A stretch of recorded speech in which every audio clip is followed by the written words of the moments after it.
ఆచి చికెన్ మసాలా. ఉమ్మడి మహబూబ్ నగర్ జిల్లా ఒకప్పుడు బీఆర్ఎస్ పార్టీకి కంచుకోట. గత అసెంబ్లీ ఎన్నికల్లో కారు స్పీడ్కు కాంగ్రెస్ బ్రేకులేసింది. ఇప్పుడు జిల్లాలో పట్టు పెంచుకునేందుకు అధికార కాంగ్రెస్ పార్టీ వ్యూహాత్మకంగా అడుగులు వేస్తోంది.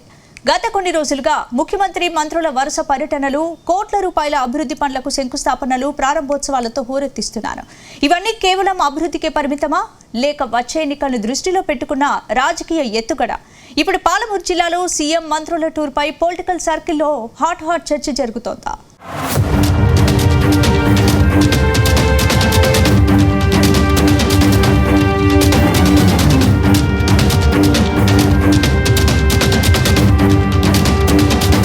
పాలమూరు రాజకీయాల్లో ప్రస్తుతం కాంగ్రెస్ హవా సాగుతుంది. అసెంబ్లీ ఎన్నికల్లో ఉమ్మడి మహబూబ్ నగర్ జిల్లాలో కాంగ్రెస్ పార్టీ ఘన విజయం సాధించింది. 14 నియోజకవర్గాల్లో 12 స్థానాలను కైవసం చేసుకుని జిల్లాపై బలమైన పట్టు సాధించింది. ఇప్పుడు అదే ఆధిపత్యాన్ని కొనసాగించాలన్న లక్ష్యంతో ప్రభుత్వం ముందుకు సాగుతుంది.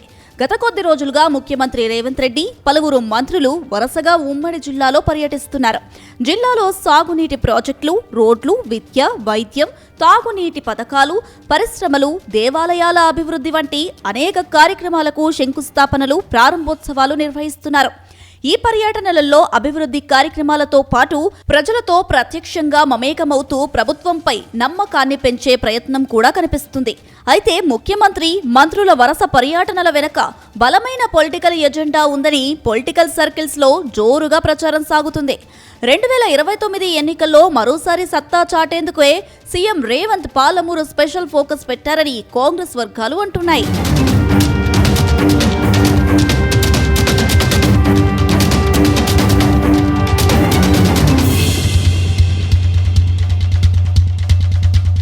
కాంగ్రెస్ అధిష్టానం దృష్టిలో పాలమూరు జిల్లా అత్యంత కీలకం.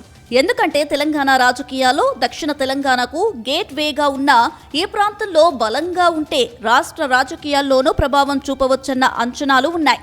ఉమ్మడి జిల్లాలో ఇప్పటికే కాంగ్రెస్ ఎమ్మెల్యేలు అధిక సంఖ్యలో ఉండడం ప్రభుత్వానికి కలిసి వస్తుంది. ప్రతి నియోజకవర్గంలో అభివృద్ధి పనులను వేగవంతం చేయాలని ఎమ్మెల్యేలకు స్పష్టమైన ఆదేశాలు వెళ్లినట్లు పార్టీ వర్గాలు చెబుతున్నాయి.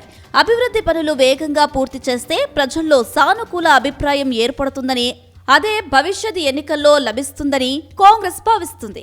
అటు అభివృద్ధి కార్యక్రమాలే కాదు, గ్రామస్థాయి నాయకత్వాన్ని బలోపేతం చేయడం, పార్టీ క్యాడర్ను యాక్టివ్ చేయడం, ప్రభుత్వ పథకాలను ఇంటింటికి తీసుకెళ్లడం వంటి అంశాలపై పార్టీ నేతలకు బాధ్యతలు అప్పగించినట్లు సమాచారం.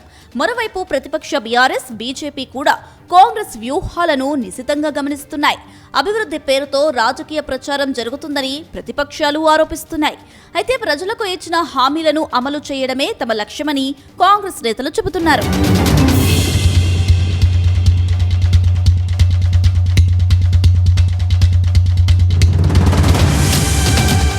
జూన్, జూలై నెలల్లో సీఎం రేవంత్ రెడ్డి 2-3 సార్లు ఉమ్మడి పాలమూరు జిల్లా పర్యటన సాగింది. జూన్ 4, 5వ తేదీలో 2 రోజులు పాలమూరులో ఉన్నారు సీఎం రేవంత్ రెడ్డి. ఈ సమయంలో నారాయణపేట జిల్లా మక్తల్, నారాయణపేట, కొడంగల్ ఎత్తిపోతల పథకం పనులను సమీక్షించారు. ఆ తర్వాత కోయిల్ సాగర్, జూరాల తదితర సాగునీటి ప్రాజెక్టులను పరిశీలించారు. అనంతరం సోమశీలలో ఉన్నత స్థాయి సమీక్షా సమావేశం నిర్వహించారు. ఇక రెండో రోజు నాగర్ కర్నూల్, మహబూబ్ నగర్, జోగులాంబ, గద్వాల జిల్లాల్లో పాలమూరు రంగారెడ్డి ఎత్తిపోతల పథకం పనులను పరిశీలించారు. ఉద్దండాపూర్లో బహిరంగ సభలో పాల్గొన్నారు. మరోవైపు జూలైలోనూ సీఎం రేవంత్ రెడ్డి నాగర్ కర్నూల్ జిల్లాలో పర్యటించారు. రేవంత్ రెడ్డి రాజకీయాల్లోకి వచ్చి 20 ఏళ్లు పూర్తయిన సందర్భంగా మేడ్చల్ మండలంలో భారీ బహిరంగ సభను ఏర్పాటు చేశారు. ఈ పర్యటనలోనూ పలు అభివృద్ధి పనులకు శంకుస్థాపనలు ఆయన చేశారు. ఇక 3 రోజుల క్రితం దీవిటిపల్లిలోనూ సీఎం పర్యటన సాగింది. ఇలా జిల్లాలకు వచ్చిన ప్రతిసారి సీఎం రేవంత్ వరాల జల్లులు కురిపిస్తూనే ఉన్నారు.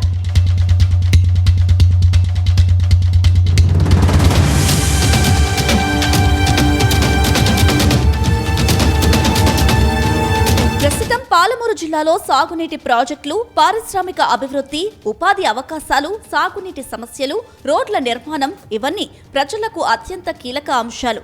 అందుకే ఈ అంశాల చుట్టూనే కాంగ్రెస్ తన రాజకీయ వ్యూహాన్ని నిర్మిస్తున్నట్లు కనిపిస్తుంది.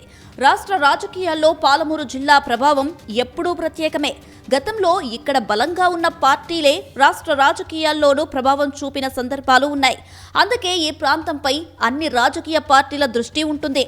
ప్రస్తుతం కాంగ్రెస్ మాత్రం అభివృద్ధి, సంక్షేమం అనే రెండు అస్త్రాలతో ప్రజల్లోకి వెళ్లాలని నిర్ణయించుకున్నట్లు రాజకీయ విశ్లేషకులు అభిప్రాయపడుతున్నారు. మొత్తానికి ఉమ్మడి మహబూబ్ నగర్ జిల్లాలో వరుసగా జరుగుతున్న సీఎం, మంత్రుల పర్యటనలు కేవలం అభివృద్ధి కార్యక్రమాలకే పరిమితమా, లేక రాబోయే అసెంబ్లీ ఎన్నికలను దృష్టిలో పెట్టుకున్న రాజకీయ వ్యూహమా అనే చర్చ ఇప్పుడు రాజకీయ వర్గాల్లో జోరుగా సాగుతుంది. పాలమూరులో కాంగ్రెస్ తన ఆధిపత్యాన్ని కొనసాగిస్తుందా, లేక ప్రతిపక్షాలు పుంజుకుంటాయా అన్నది తెలియాలంటే మాత్రం మరికొద్ది రోజులు వేచి చూడాల్సిందే.